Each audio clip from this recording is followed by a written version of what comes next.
Halo guys, welcome back again to my channel. Bersama saya Hansen di sini, dan seperti biasanya setiap harinya saya akan buatkan video seputar cryptocurrency. So bagi teman-teman yang tertarik seputar cryptocurrency, boleh aja langsung bantu saya like dan juga subscribe. Jangan lupa juga untuk hidupkan lonceng notifikasinya supaya teman-teman nggak ketinggalan update terbaru seputar cryptocurrency. Oke, pada hari ini guys, kembali kita akan bahas seputaran Bitcoin, dan pastinya nanti akan ada berita beserta data terbaru yang pengen saya share untuk kalian semua. So stay tune terus sampai akhir video. Kita akan mulai videonya sekarang. Let's go. Seperti biasa guys, kita akan mulai dari coin market cap terlebih dahulu. Pada hari ini secara global market cap crypto berada di angka 2,75 triliun dolar atau naik sekitar 1,28%. Bitcoin sendiri di angka 62.140, naik 1%, Ethereum 4.551, Binance Coin masih belum pengen ngerem, masih naik 6% hari ini ke 646.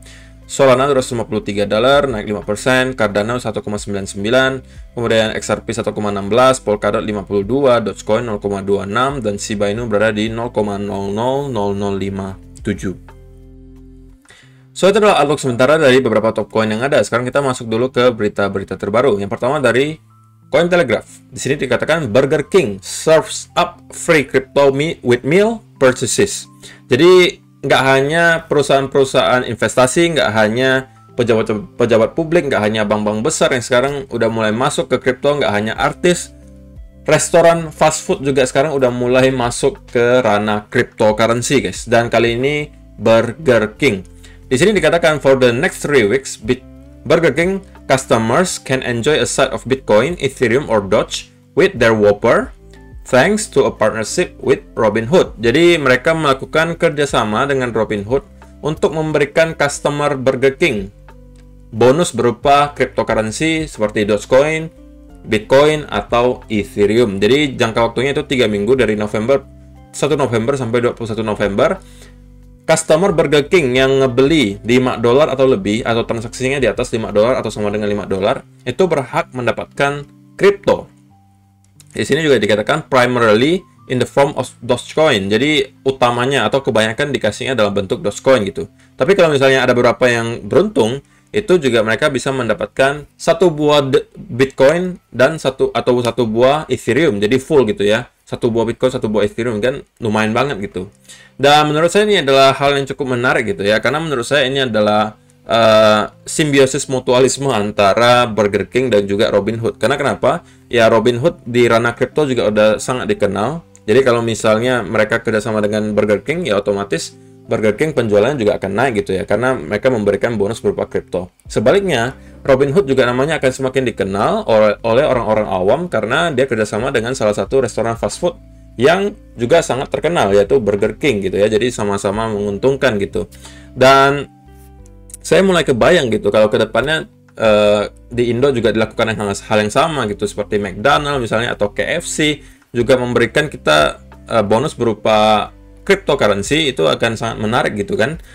Kalau sekarang kan belum gitu guys. Kalau sekarang kita ke KFC paling mah dikasihnya CD musik gitu kan, paling cuma ditawarin, mas dapat bonus CD musik ya gitu, atau kalau enggak cuma dapat mainan anak gitu. Itu yang nggak penting menurut saya. Lebih mendingan kita kayak gini kan, kita beli KFC atau beli McDonald, kita dikasih bentuknya dalam bentuk Dogecoin atau BNB kayak gitu kan. Jadi ya kita juga jadi lebih sering gitu kan makan KFC. Dan mereka ya menurut saya sangat pintar lah ya. Burger King pintar banget karena ngelihat momentum sekarang di mana kripto lagi booming banget, di mana-mana orang membicarakan soal kripto.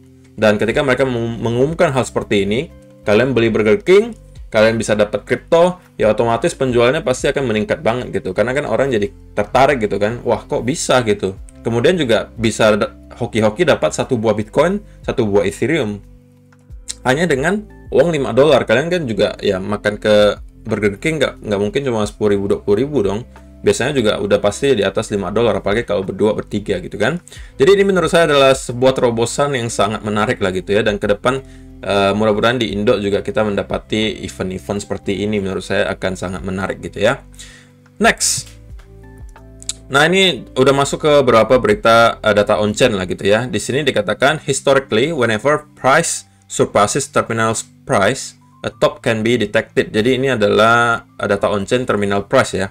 Dan menurut si David Puel, oke, setiap kali ini adalah ininya ya guys ya, yang warna ungu ini yang diperhatikan, ini rasionya. Oke. Jadi setiap kali dia melewati pertengahan di sini, oke, itu biasanya kita udah menemukan sebuah top gitu. Baik itu lokal top atau top dari sebuah bull market. Teman-teman bisa lihat berkali-kali ini memang sangat akurat ya. Pertama di tahun 2011 kita mendapati sebuah top dan kita udah berada di atas mediannya. Median ya artinya di pertengahannya di sini guys. Ini tengahnya. Oke. Kemudian next di tahun 2013 juga sama. Di pertengahan cycle bull marketnya kita mendapati ada local top kan. Kemudian ada koreksi panjang. Nah, kita juga mendapatkan rasionya juga udah di atas pertengahan di sini. 2014 juga sama. Oke, di sini top bull market 2013 di sini. 2017 juga sama, kita mendapati top bull market di sebelah sini dan juga rasionya udah di atas tengah di sini ya, di atas pertengahannya. Angka tengahnya kan di garis-garis putus-putus ini guys, oke. Dan kemarin di bulan Mei juga sama, April kita ngelihat ini rasionya juga udah mulai di atas daerah mediannya, yang membuat kita juga mendapati sebuah top, oke. Dan sekarang kita lagi OTW lagi nih guys, untuk menuju ke area mediannya di sini. Nah, kalau misalnya kita sampai naik lagi ke atas, jadi sekarang kita udah mempunyai banyak sekali sebenarnya guys, data-data on-chain yang secara historis cukup akurat dalam menebak sebuah top gitu. Jadi kita sebenarnya dengan melihat data on-chain ini sangat terbantu gitu. Kita mempunyai sedikit lebih banyak gambaran dibandingkan orang-orang yang misalnya hanya mengandalkan technical analysis menurut saya ya. Karena dengan data seperti ini secara historis itu cukup akurat gitu guys. Dan ini juga ya bisa jadi tambahan indikator lah buat kita. Walaupun saya nggak bilang technical analysis ya nggak bisa menebak, ya bisa juga. Cuman ini bisa kita jadikan sebagai tambahan, pelengkap lah istilahnya. Kalian padukan ini, data on-chain dengan technical analysis, mungkin jatuhnya akan lebih baik gitu. Oke. Next dari Crypto BIRB. Jadi di sini dikatakan dia melihat juga data Bitcoin number of active addresses. Jadi alamat Bitcoin yang sedang aktif sekarang itu lagi berada di angka yang tinggi-tingginya, paling tinggi semenjak bulan Juni 2021. Oke, terakhir kita melihat angka seperti ini kurang lebih di bulan Juni 2021 gitu guys ya. Dan sekarang kita juga melihat ada satu lagi spike ke atas, yang berarti alamat Bitcoin yang aktif sekarang itu masih terus meningkat. Dan menurut si Crypto BIRB ini, dengan adanya hal seperti ini, kita juga mendapati yang namanya divergence gitu ya, antara data on-chain dengan price-nya Bitcoin.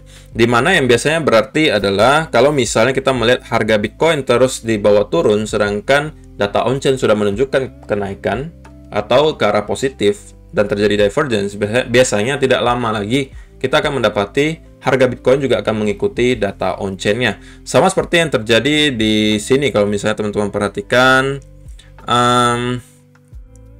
Nah, di sini ketika kita masih terkoreksi di sini, oke, kita udah ngelihat ada sedikit kenaikan yang terjadi di number of active addresses.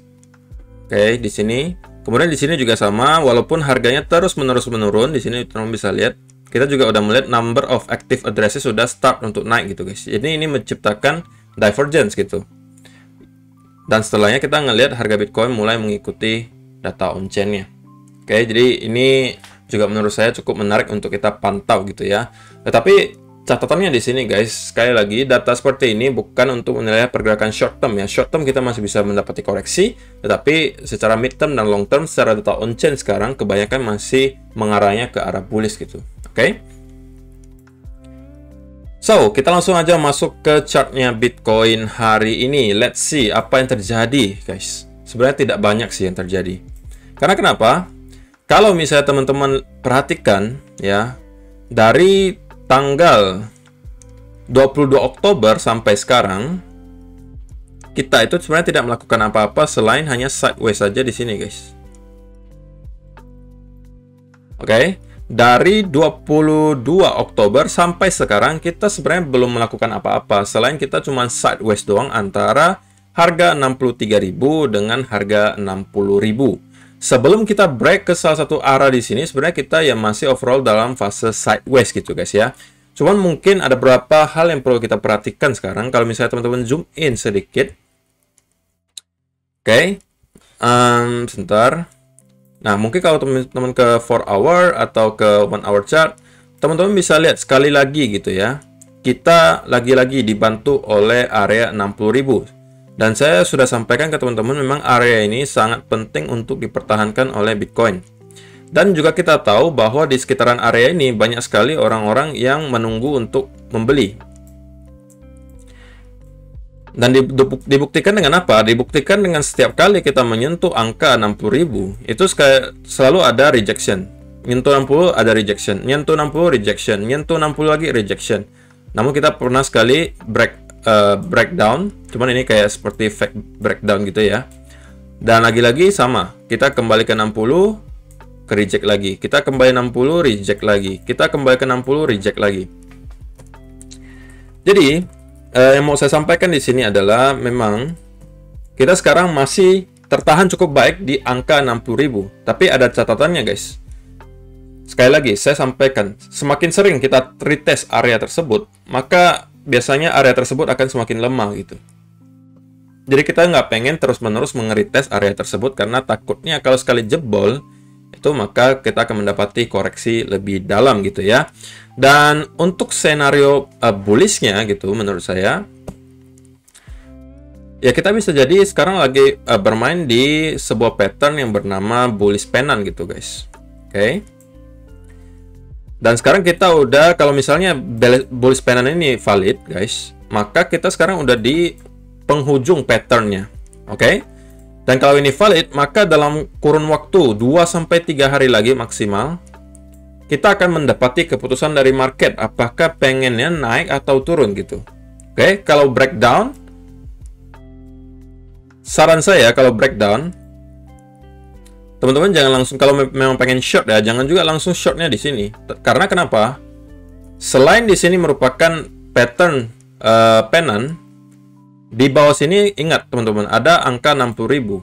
Oke, di mana angka 60.000 secara historis teman-teman bisa lihat berkali-kali menahan harga Bitcoin. Jadi kalau kalian short di sini, oke, itu riskan. Kenapa?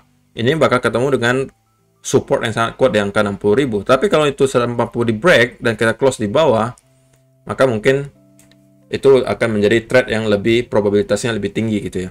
Nah, tapi kalau misalnya kita breakout ke atas, oke, saya juga punya catatannya guys, oke.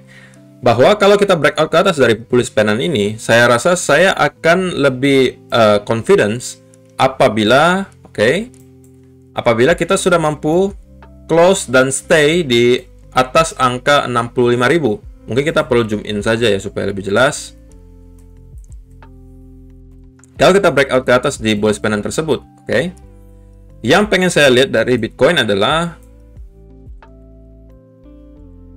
sebuah konsolidasi di sini di angka 65.500 sampai 64.500. Mungkin kita bisa konsolidasi di sini. Kalau ini terjadi, kalau misalnya kita mendapati breakout kemudian ada pattern continuation di sini, nah maka ini mungkin saya akan lebih confidence bahwa kita sudah menyelesaikan koreksi kali ini.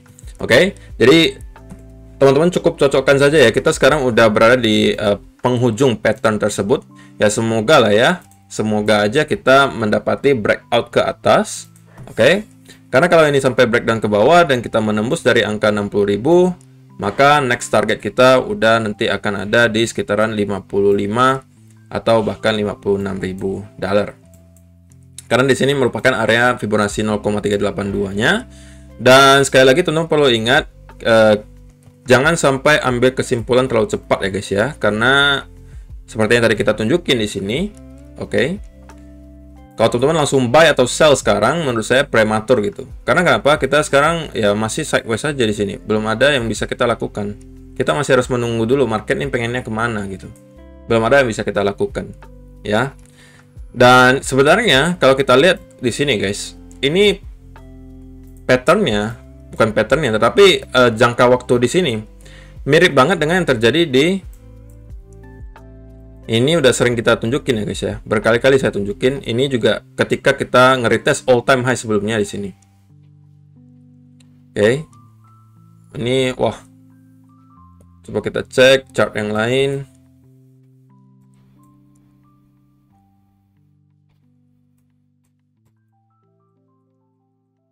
Nah, di sini guys. Oke. Nah ini, ketika kita retest all time high, kita juga kesulitan banget untuk menembus dan kita terkonsolidasi cukup lama di area all time high tersebut. Kurang lebih kita perlu 26 hari.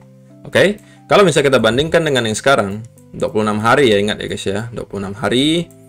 Kalau sekarang kurang lebih gitu ya, kita udah berada di sekitaran area ini, ya kurang lebih udah 23 hari gitu ya. Jadi kalau misalnya kita mengikuti juga cycle-cycle yang lalu, maka dalam waktu beberapa hari lagi kita juga akan mendapati keputusan dari Bitcoin gitu ya. Jadi ini juga selaras dengan pattern di sini yang harusnya dalam maksimal 2-3 hari lagi kita akan mendapatkan ujung dari pattern ini. Oke, ketika breakout, idealnya guys, idealnya ketika breakout ke salah satu area, kita juga harus melihat peningkatan dari segi volume gitu. Kalau misalnya volumenya juga tidak naik atau masih sama aja dengan beberapa hari belakangan, maka teman-teman perlu curigai gitu ya. Perlu curigai apa? Bahwa kita masih saja dalam fase sideways gitu. Jadi idealnya ketika kita breakout dari trendline di sini, oke, kalau skenario bullishnya, ketika breakout dari sini harus disertai dengan volume yang juga meningkat gitu. Kalau tidak, itu harus super hati-hati gitu guys. Sebaliknya sama, kalau misalnya kita breakdown dari trendline di bawah sini, katakanlah teman-teman pakai trendline di sini, oke, kemudian kita breakdown, tapi tidak disertai juga dengan volume, ya teman-teman perlu curigai juga bahwa kita sebenarnya ya masih dalam fase sideways di sini. Market belum ngasih keputusan apa-apa karena volumenya belum ada gitu. Kita masih ranging saja di sini. Gitu ya. Jadi seperti itu ya guys ya untuk hari ini. Semoga bermanfaat untuk kalian semua. Dan ya kalau misalnya teman-teman yang merasa terbantu dengan video kali ini, mohon bantuan like dan share-nya. Terima kasih yang sudah berkenan like selama ini. Dan kita akan bertemu lagi di video yang berikutnya. Bye-bye.